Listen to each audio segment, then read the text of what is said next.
In today's Stop the Vanilla podcast, I talk with Chris Stiles, CEO of Total Energy Systems, on how they have built a high-performance team and organization executing 3 key strategies to build a culture of transparency. Welcome to the Stop the Vanilla podcast. One of the greatest sources for learning for me through the years is really learning from other successful leaders. You know, for a leader to share their story and share one of their key principles of success. And so we interview leaders here on the podcast who are achieving their business, their career, and their life goals. And we have someone here today that is doing that. And so on today's podcast, I want to welcome Chris Stiles into the Stop the Vanilla studios. You like the studios, Chris? Absolutely, thank you. They're beautiful, right? Yes. Chris is the CEO of Total Energy Systems. And we appreciate you taking some of your valuable time to be here with us and share, some of the successful principles from your leadership journey. So to set the stage, let's quickly review what we're going to discuss today in our podcast. So one of the key principles to Chris's success and his team's success at Total Energy Systems is transparency and the level of transparency in the organization. And so today in our podcast, we're going to talk about how to build a culture of engagement and accountability through transparency. We're going to talk about maybe some of the misperceptions around transparency. And then Chris is really going to provide you some steps to really enhance the transparency of your organization and enhance the culture in your business. So Chris, again, thanks for being here. The first thing that's really cool when I talk to successful leaders is kind of understand your story. Like, how'd you get here, right? And everybody has their ups and downs in their journey, and it's what we learn from the downs. But so tell us your quick story. Where were you born, and then how'd you get into the field that you're in? What'd you study in school? So give us just a quick background on yourself. So I was born in Green Bay, Wisconsin, and then went to college to be an architectural engineer. Really? I really thought that was the path, and recognized very quickly that it was purgatory to sit by myself in a cube and not talk to anybody. So I was the guy that would get up, walk around, and go see what everybody else was doing. So quickly recognized that wasn't the path. Then I said, of course, let's go business, let's go history, let's go political science. All the while I was taking psychology classes on the side just to get those higher level hours. And finally I'm like, how do I get out of here? And they're like, well, you can graduate with a psych degree. And I'm like, perfect, that's gonna get me right where I need to go. So from there, there's some options with a psych degree. Maybe go into sports psychology or something like that. But came back, found reality and had to get a job, and went back to a company I'd worked for throughout summers and doing the lawn and that kind of stuff since I was probably 12, because it was the company that my father worked for, and was interviewing in Chicago and Minneapolis, and looking for a marketing job or my first business job. And all the while, when I wasn't having those opportunities, I was working at Total Energy Systems, and doing various tasks that they had. And my boss at Total Energy Systems kept saying, well, why don't you work here? So every time I'd get an offer, he'd double down on that and say, well, I can match that, and maybe I'll give you a laptop, which at the time was really, really cool, and a cell phone that was as big as a loaf of bread, right? And I'm like, oh, that's awesome. Yeah. But one of the things is I wanted to kind of spread my wings and get out of Green Bay.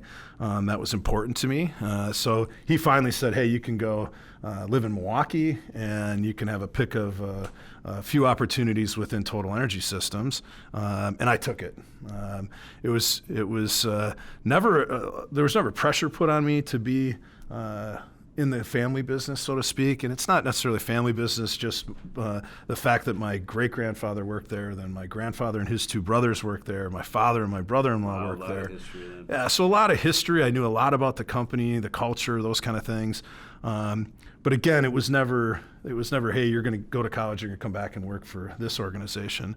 It just kind of worked out that way. The good thing or interesting thing is my dad and I had a really good level set discussion about how that would work if I worked within the organization, and he was not in the same business unit as I was. So I was kind of independent, but, again, still ultimately the boss's kid, which is, I would argue the road less traveled, and it's a little bit harder, right? You got to prove yourself a little bit and then again some to make sure you can get the credibility with the people that work there. So that's my story. The company's story is unique only because it started in 1904. So when I say history, a lot of history. And again, my great-grandfather started in the 20s. It started as a hardware company in downtown Green Bay, and then quickly morphed into a wholesaler and was kind of distributing everything but perishable foods in Northeast Wisconsin. When I say everything, I mean everything. I mean, name a product. We had appliance division, electrical division, plumbing division. We sold bikes, records, guns, watches, horseshoes, gunpowder, like shovels. The catalogs are unbelievable. We were kind of like a Sears, right? And over time, a lot of that wholesale distribution became singularly channeled. Like, Walmart has their own distribution, Best Buy has their own distribution, and then the plumbing and electrical side started growing to be more specialized. So we sold our electrical division to a company called CED and our plumbing division to Ferguson. But prior to that, in the 50s, we started to sell generator sets. And smaller generator sets, power was still critical, but we also recognized that had a service entity to it. And that was a little bit different than the box in, box out. So we really had to kind of take that piece and pull it out, because now we had to go out in the field and service. So that's where Total Energy Systems grew. And now power is more critical than ever. We sell really, really, really big generator sets for very critical applications. So it's exciting. It's kind of leading edge because we're supporting all the highly technical things that are out there today. But that's kind of the company story. So the big operating unit today is Total Energy Systems. We're kind of cover the upper Midwest. We got locations in Minneapolis, Milwaukee, Grand Rapids, and Detroit, and then our headquarters is here in De Pere, Wisconsin. How many team members? We're chasing 100. We're at 98, maybe 98.5 if you count some part-time people, because we're going to be really excited when we hit that 100-employee milestone. That's going to be neat. Yeah. So one of the things I love doing is stopping by Total Energy Systems, because when you walk in the door, there's just this culture, right? There's just this feel, this energy, and it's almost like there's just so much camaraderie, right? And you've built an incredible culture. And one of the pillars of your culture is this concept of transparency. How do you define transparency as it relates to the business world? Sure. Well, it's being open and honest, being direct in your communication, being intentional, and then being very clear and concise. A company with our tenure, again, there's times when the company wasn't very transparent, right? And today, that's just not. You can't build strong culture without having a high level of transparency. Yeah. So, was there a specific moment where you said, we gotta peel the Band-Aid off? We gotta pull the Band-Aid off. We gotta be, become more transparent. Was there like an event or a feeling, or what made transparency a core tenet in your culture? Sure. Well, like anything, it didn't happen overnight. I was put in a leadership position at a pretty young age. At that time, I was looking for advice of older peers that do what I do, looking at their organizations. How are they winning? How are they being successful? And then I had to find a good counterpart, and so I hired a gentleman that I coached with, and we really sat down and said, hey, what does this organization need? And we recognized that some of the things that we would do on the field really needed to be brought into our business, right? And that's, giving good feedback and being honest and being direct and being quick, right? Not waiting too long to give the feedback. So that really started the process, and then led us into some of the things that we, naturally started to gain momentum with transparency, and the snowball started rolling down the hill, and it got faster and faster. So when you mention on the field and coaching, just for some background, talk about that a little bit. Like, it's football, right? Sure. Yeah. And so talk about what it looked like on the field and how that transferred to the business.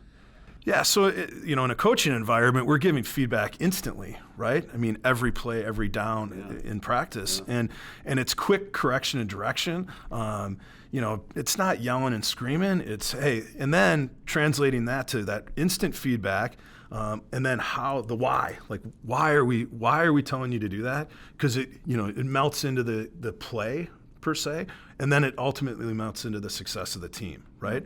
So I don't think we did a good job up until that point to give quick and direct feedback, right? Like, and making it more of a strategy became important to us. So you and Mike talked about, okay, so we're gonna do this thing, and these are what's important. And you took some of the principles that you learned coaching football and brought them into the business. Sure. Correct? Okay. Yep. All right, so you and Mike are having this conversation, and you're talking about how we're going to do this. So let's talk about how you did it. So if you were to say, what are the core tenets of transparency at Total Energy Systems? Tell us what those are and how you do it. Yeah, well, so Mike and I got together. One of the first things that we felt was important is we needed to start sharing more of the financials, right? Share the numbers. We're a for-profit company, so we shouldn't be ashamed of trying to be profitable, right? And it takes a lot of work for a lot of people to make some money, right? So let's share that, right? Let's not hide that. And then we got to a granular level where we were really trying to get down so more people had more information, more numbers. So that was the first thing to say, hey, let's not keep all this in a folder in a drawer that only a few people look at the end of the month. Let's get it out, right? Let's talk about where we're winning and where we're losing. Let's talk about the successes. Why are we winning in this department and we're not in this one? Yeah. What are the hurdles? What are the bottlenecks? And you can do a lot of that just with sharing more financial data and then asking for feedback from the people that are actually integral in creating that success or failure. Yeah. Right? So a lot of organizations some organizations will share down to the gross margin line. Are you guys sharing down all the way down to the net profit line? Absolutely. With your organization? Absolutely. Has that ever created an issue where someone comes back and says, hey, you make this, so have you ever had that happen? Like somebody couldn't handle it? Did people leave the organization, or did you have any personnel situations where people were like, couldn't deal with that level of transparency? Not necessarily on the financial side. Some of the transparency issues where we did have to, separate with some employees. It was much more about them not embracing the culture of feedback from peers and feedback from their direct reports. Never really an issue on the transparency. Again, I guess the only sacred cow is we're not publishing people's salaries, right? I mean, there's still some things that are held tight. But to talk about the successes that are happening within the organization at different departmental levels, I mean, we weren't doing that in the past. So we wanted to really drive those numbers out. And then when people saw what they needed to do and what the numbers were, that they're like, well, how do I fix it? Like, how do I get better? Yeah. Right. So what is the approach you take to being transparent about the financials? You share them every month then? And what does that look like? Absolutely. We share them every month. Is it a memo? Is it a go-to-meeting? I mean, you got 4 locations, right? So how do you share the financials on a monthly basis? So on a quarterly basis, it's a face-to-face leadership team to every one of our locations, right? So you travel to all 4 locations, absolutely. And the leadership team goes. A portion of the leadership team attends all those events, and we go through the previous quarter and exactly what happened financially and a lot of the metrics. So you're doing it on a quarterly basis. Yep. Okay. On the monthly basis, that drives down into a departmental meeting where they set aside some time to talk about it. Yep. Okay. All right. So it's a consistent rhythm. Absolutely. Monthly, you're sharing it through the departments. Quarterly, you're sharing it at each location. Yep.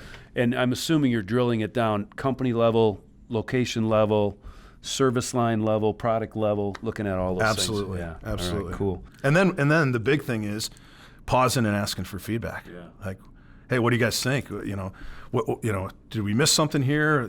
This one wasn't where we expected to be. Anybody got any ideas? Again, it's not a one directional conversation. It's not a report. It's a discussion. Yeah.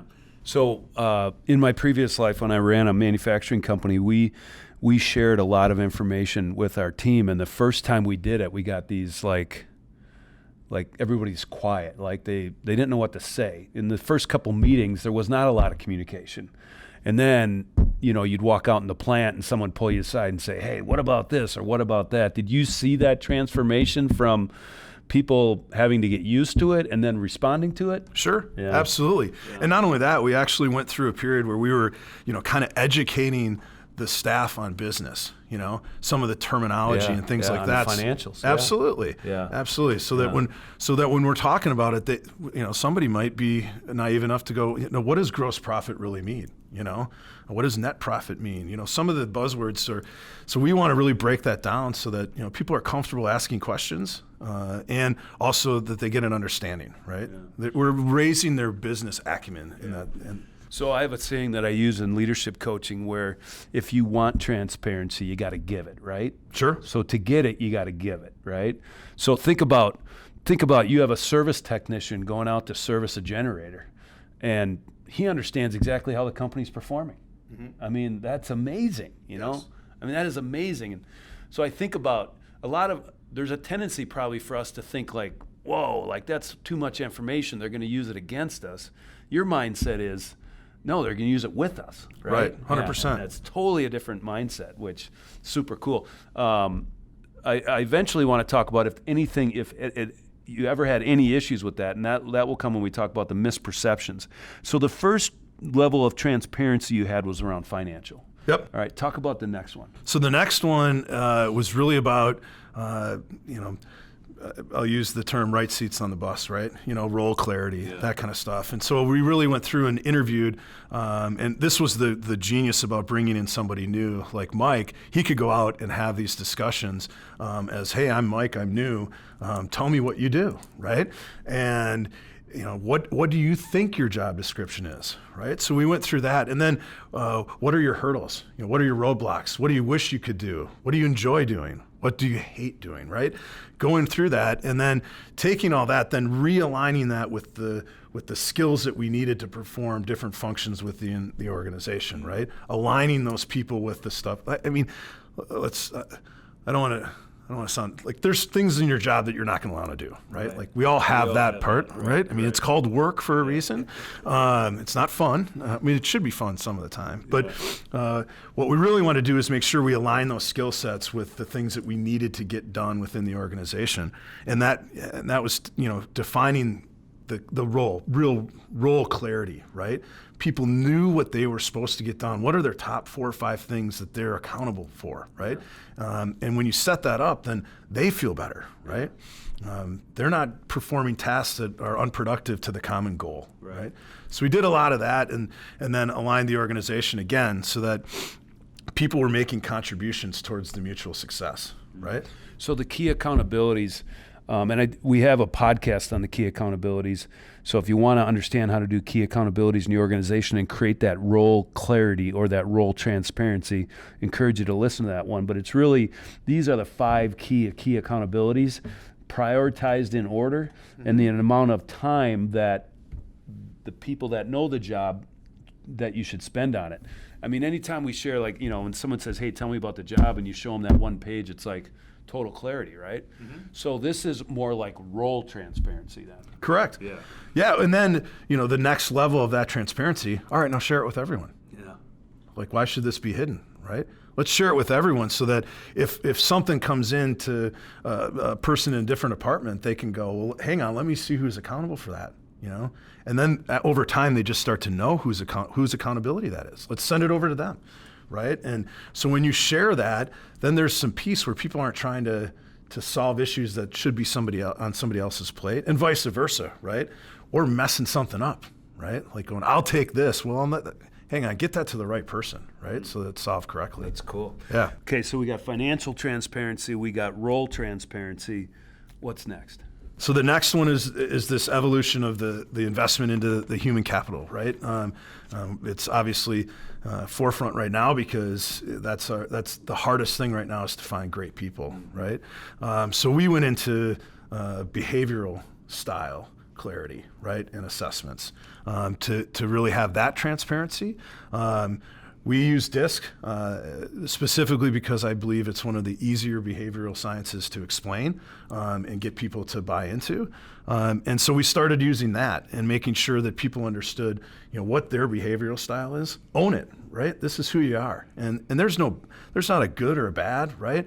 They all are equal contributors to the team. But knowing that not only will make you more self-aware, which is just a good thing in general, but now you're going to know how you're communicating with your peer or maybe your boss, right? And understanding that can give you more satisfaction at work, leads to engagement, right? You're already clear on your role. Now you know how to communicate with others within the organization.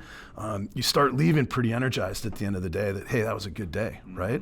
And then that even evolves further, right? So we push that through our organization with how do we communicate internally, and now we're talking about how we communicate externally with our vendors, our customers, and then the final step is how do we communicate to others in our lives, right?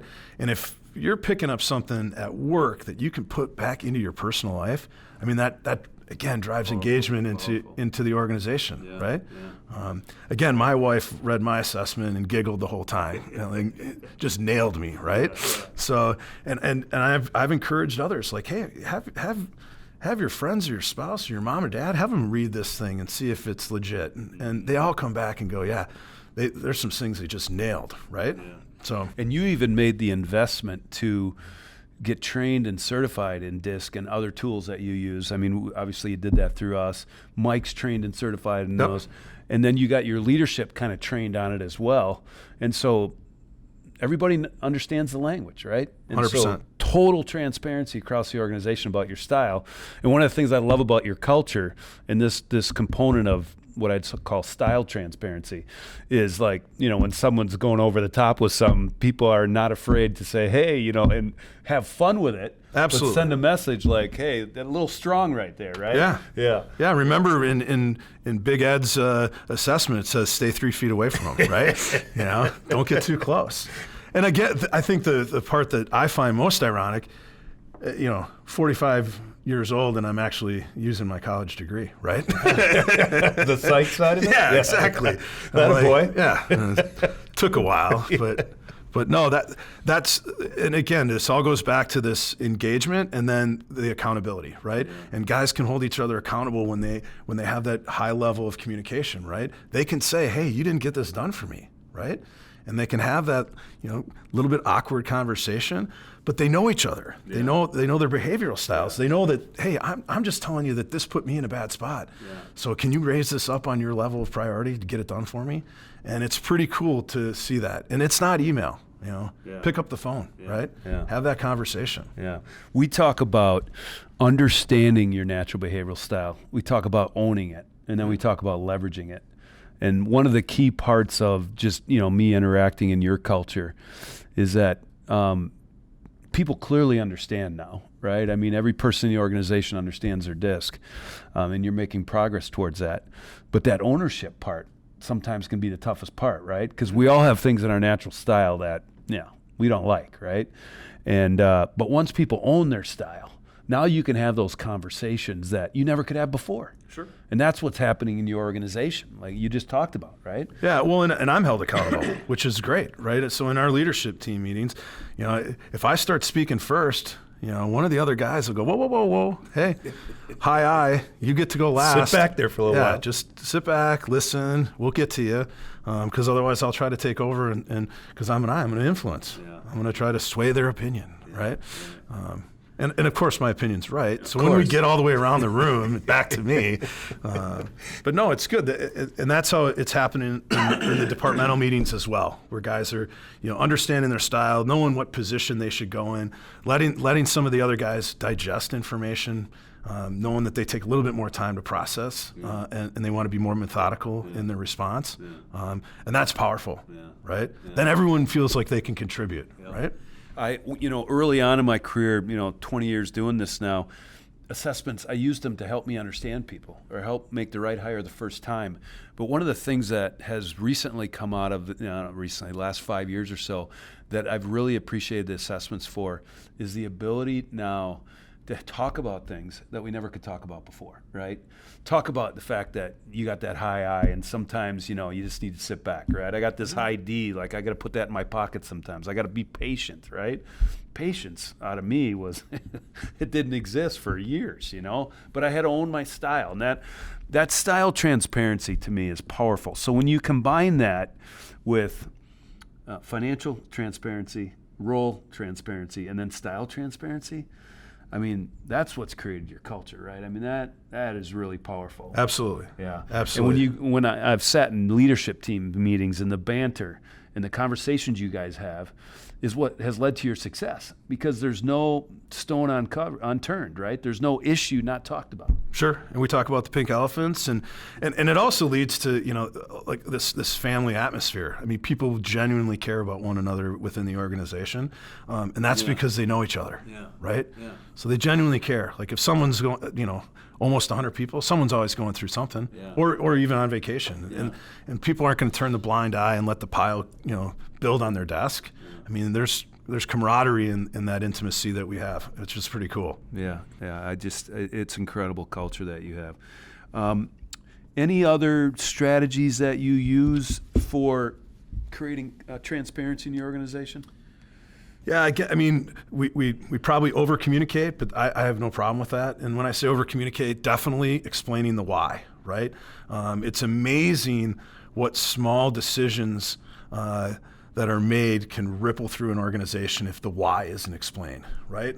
Like silly stuff, you know, like why did they move this to there, right? Why did they move the drinking fountain? And it was perfectly fine where it was. And then everyone gets all bent about it, and no one understood the why, right? So we over-communicate the why, and we take that and we cascade those messages so that they get out to the organization, so they know why we're doing what we're doing.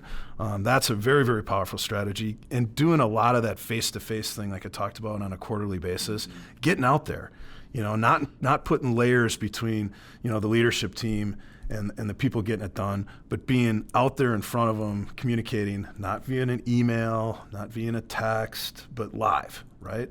And encouraging the interaction and the questions. You know, I mean, we do dramatic pauses and say, all right, does everybody understand this? Are there any questions? And we'll awkwardly wait, right? Because some people don't want to raise their hand right away. Yeah, that's that high S behavioral style. Yeah, exactly. And 40% of the population has a high S style, and they usually think it but don't say it. And so you want to give them time to think it and say it, right? Yep. And I'm assuming over time they talk more and more. Absolutely. Once they get comfortable with it. As they get comfortable. And then probably the next big thing that we ensure is that within that role clarity, we want to make sure that every person in the organization understands what they can do to help us succeed or help us achieve our goals, right? And that comes down to, you know, we talk about everyone in the organization has a number, right? And what does that mean? It's, you know, salespeople, it's easy, like you have to sell, right? But I'm talking everyone. Everyone knows what they need to do on a weekly, daily, monthly, some period of time basis in order to know that they're helping contribute to the success of the organization. And if they fall short, let's talk about the why. You know, why did we fall short? Was there a roadblock? Did you not have the capacity? Right? Did you not understand what we wanted to get done? So doing that has been just fantastic because people want to be held accountable. I mean, your high performers, your leaders, the people that you really want to have in your organization, they embrace accountability. Yeah. They want to get it done for you, right? Yeah. They hate ambiguity, right? Yeah. I mean, lack of clarity. Yeah. They want to know, hey, how do I know I'm winning? And if you can help explain that to them, they're going to go after the win. Yeah. You know? So how does how does a warehousing guy have a number? Tell me about that. Yeah, so I mean, we do some dashboarding. Theirs may be a little bit more collective. You know, again, we had an extremely busy fourth quarter. We had an expectation of the throughput that we needed through our warehouse, and we put those numbers on the board for everyone in the organization to see. Every time you logged into the computer, the dashboard would come up, and they rallied behind that. And we put more stuff through our shop in the fourth quarter than we ever have, right? And we didn't increase, you know, we didn't have to hire a bunch of people. We just made it a focus. And then everyone rallied behind it, They right? understood it. Yeah. Right? They understood Yeah. it. There's transparency. So, a lot of dashboarding, a lot of feedback. Again, this transparency, giving them the information. Like, you are winning right now. Keep going, right? Yeah. So just to summarize some of the key tenets. So we have financial transparency, we have role transparency, style transparency. Everybody understands how their role contributes to the success of the business, and it's measured in each role. Yep. And so those are the ways that you have built this. I mean, I'm just telling you, when you walk into Total Energy Systems, the culture, you can cut it with a knife. I mean, it's real, and it's cool. And I'm assuming that helps your... Let's talk about the benefits of this culture, this transparent culture you've created. Like, I'm assuming that, finding people to work at Total Energy Systems isn't as hard as probably other companies have that don't have that culture. It's just finding the right person. But let's talk about the benefits of transparency. What has ultimately come from this, transparent movement that you have, I mean, so to speak? it's a high level engagement, and that directly translates to financial results, right? I mean, as I said before, we are a for-profit company, but if you get engaged employees that enjoy going to work, right, and enjoy communicating with their peers and understand what they have to do to be successful, it's contagious. And again, to your point, like, I think we struggle just like anyone to get good players on the team, but we do a much better vetting process because we know that, hey, this guy has to, or this gal has to dive into our culture. And then the biggest compliment to us is when, someone comes back to us 2-3 weeks in and goes, hey, my old company said they were transparent. Holy cow, you guys are transparent, right? Like, I know exactly, who I report to. I know exactly what my role is. I know exactly, what I need to accomplish to get it done and be a winner. Like, that's powerful. And most of the time it's embraced and they love it, right? That's super cool. Okay, so other benefits of transparency that we had talked about. So, engagement, role clarity. Talk about, accountability. Accountability, probably the toughest single word for any organization, right? I mean, 70% of the behavioral styles have people orientation, right? So accountability is a natural form of conflict, and so those people-oriented styles oftentimes will struggle with accountability because it's conflict, right? Sure. So how does your approach to transparency make accountability easier and more effective? Yeah, I think, the combination of being transparent of the roles of the entire organization at the fingertips of any employee at any time, right? You can go in and you can find, hey, this role, these are the accountabilities, and this is the person that's in that role today, right? That's the first one, and then having this, behavioral style right along with it, so that you can have the hard discussion, and we encourage that. We encourage it peer to peer, like, hey, first go to the person, right? Don't come running to me. Go to the person, say, because they're not trying to get in your way, right? There's nobody in our organization trying to get in somebody's way, right? They just may not know they're getting in your way, or they're not getting it done for you. So let's be confident in having that discussion, right? Because I know he's going to take it well, because he knows I'm trying to get my job done. It's on my accountability, but I need his help, right? So we see a lot of that, and sometimes it does elevate, right? But in those scenarios, again, we bring everybody together, we talk it out, and get it done. Okay, so transparency isn't like a new word, right? It's been around a while, and a lot of companies say they're transparent. Some probably are, some probably aren't. What are some common misperceptions of transparency that you've learned about as you again wanted to build this into your culture? Yeah, well, you said it. I mean, it's a buzzword, right? Like, transparency. We're all transparent, I think the misperception is that, any level of sharing information within an organization somehow makes you transparent. And that's not what we're looking for. It's not. It's much more holistic, right? And so I think the misconception is some people would argue they're transparent because they post the financial results on a monthly basis on a bulletin board, right? Or they have some metrics that are measured in their shop, right? Well, it's got to be all in, right? And that's when it's like, that's when engagement and accountability goes up, and that's when there's that true transparency. Yeah, I follow you. Is there a way that you deliberately try to measure transparency? I mean, how do you measure transparency? Yeah, so I mean, the easy one is financial results, right? But we also see it in growth, right? Not just growth financially, but growth in our organization and in the leaders within the organization. And then also we do an we do an engagement survey every year. And we started, the first time we did it, we started pretty high, and then you're very worried about not achieving that over and over. But we do it every year, and it continues to be, one of the highlights that we share with the team. Hey, this is how engaged we are, right? What, a little off script with this question, but what's the greatest challenge that's come out of this transparency, desire for transparency? Can you think of the greatest challenge you've had within it? Probably my, not necessarily my willingness, but probably I underestimated the capacity for change and transparency absorption by the team, right? Like, I didn't want to go all in. I wanted to go slowly in and change that. I didn't want to change the culture with a light switch. And back to what I talked about before, we pushed the snowball down the hill with the financial, and it started rolling, and it's faster and faster and faster. And now, like, I'm fearless with it, right? Because the team has the capacity to handle it, right? It has the capacity to change.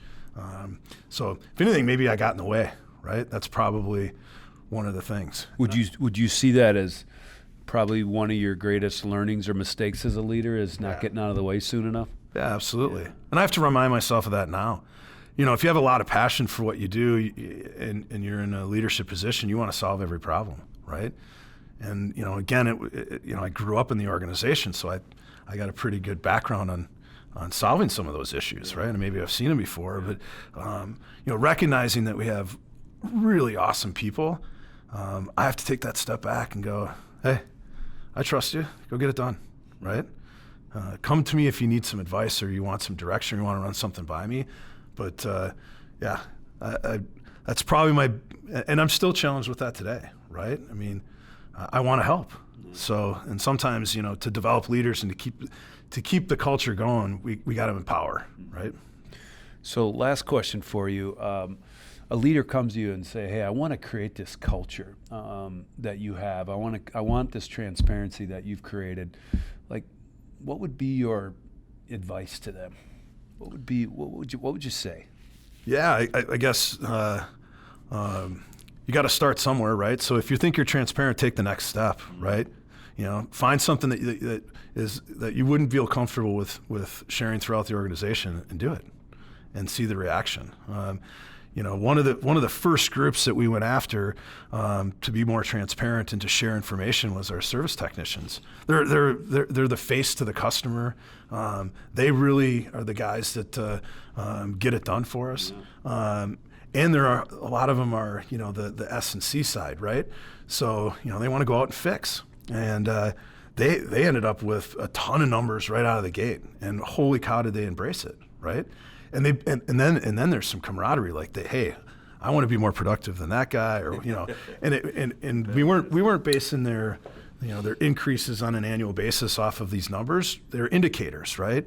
But boy, did it drive camaraderie amongst the group, and they liked it, right? They wanted to know that they won the day, won the week, and won the month, right? So, yeah, I just encourage people to be more transparent, especially in today's day and age when things are moving so quickly, and we got to continue to change. You got to be transparent on why you're making changes, right? It's not the way it used to be. And again, these are great conversations that I'm able to have with my father, right? That's, celebrated his 50th year in the business last year, right? So, he's taken back by the level of transparency, because that just wouldn't have been the case a generation ago, right? Yeah, it's a valid point. Yep. One of the single greatest word that that has really impacted me in doing this for so long is clarity, right? And we have a responsibility as leaders in organizations to provide that strategic clarity, right? Where are we going? And role clarity. What's my role in helping us accomplish that? And that's what, that just hit me just now in our conversation. That's what transparency does. It provides clarity. And when you have clarity, it leads to higher performance, which ultimately at the end of the day, every organization wants, right?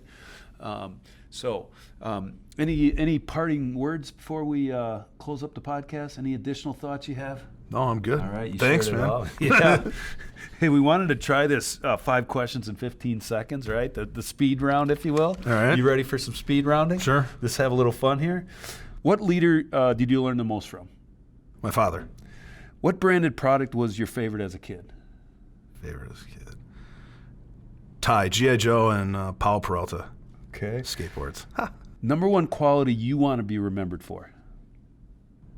Compassionate leader. Best business book you ever read? Whew. Is this where I'm supposed to say? No, you don't have to say stop the vanilla. Stop selling vanilla ice cream. You don't have to say that. Okay. Best one.